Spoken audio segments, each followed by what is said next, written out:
Welcome to Asha cancer institute. আজ আমরা আমাদের প্রথম ট্রিটমেন্ট স্টার্ট করছি আমাদের হেলসিয়ান লিনাকে। এখানে আপনারা স্টেপ বাই স্টেপ দেখতে পাবেন এই ট্রিটমেন্ট কীভাবে হয়। প্রথমে পেশেন্টকে আমাদের রেডিওথেরাপি বাঙ্কারে হেলসিয়ান মেশিনের সঙ্গে পজিশন করা হয়। এই যে এখানে লেজার দেখতে পাচ্ছেন, এটা তার পজিশনকে একদম নিখুঁত করে। এরপর আমাদের মেডিকেল ফিজিসিস্ট ডবল চেক করে যে কমপ্লিট পজিশন পেশেন্টের ঠিক আছে।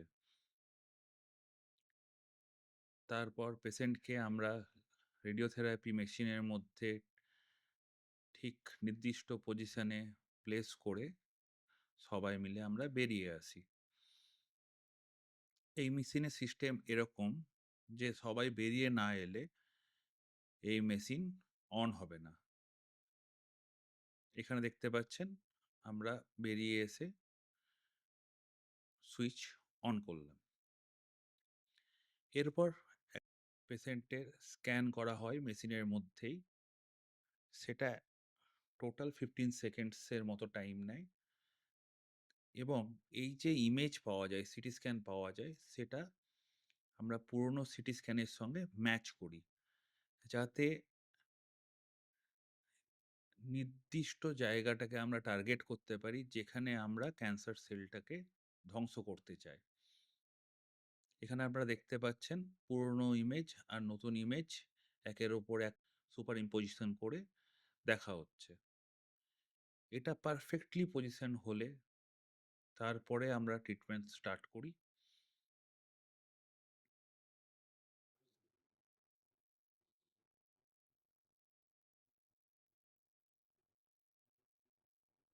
এখানে আরও দেখতে পাচ্ছেন আমরা বাইরে থেকেই পেশেন্টের পজিশন এবং পেশেন্টের কোনো অসুবিধা হচ্ছে কিনা সেটা ক্যামেরার মাধ্যমে এখানে দেখতে পাই।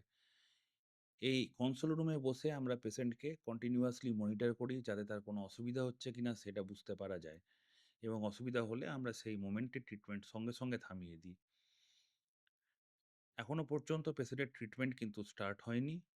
এখানে পেশেন্টের প্ল্যানটাকে দেখা হচ্ছে এবং ইমেজ ম্যাচিং করা চলছে। এখানে আপনারা দেখতে পাচ্ছেন এবার পেশেন্টের ট্রিটমেন্ট স্টার্ট হয়ে গেছে।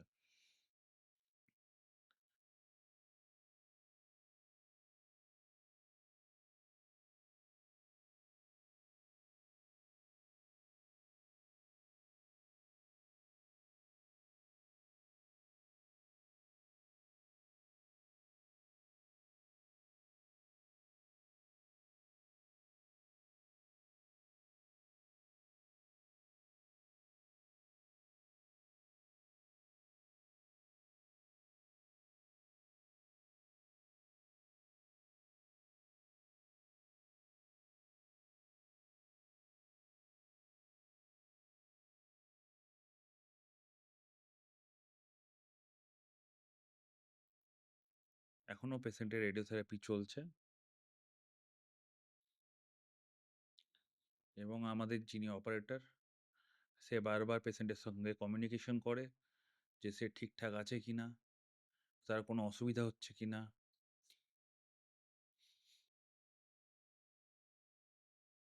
এই টোটাল প্রসিডিওরটা 1 থেকে 1.5 মিনিট চলে।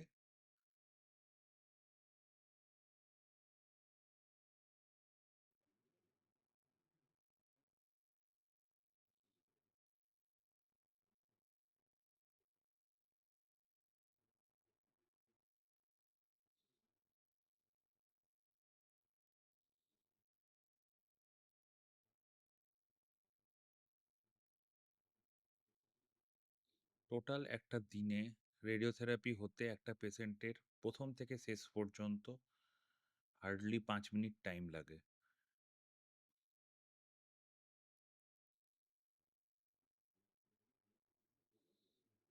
এই যে এখানে দেখতে পাচ্ছেন পেশেন্টের ট্রিটমেন্ট কমপ্লিট। এরপর আমরা ভেতরে যাই এবং ভেতরে গিয়ে পেশেন্টকে টেবিল থেকে যে তাকে ইমোবিলাইজ করে রাখা হয়েছে সেই ইমোবিলাইজেশন ডিভাইসগুলো খুলে দিই।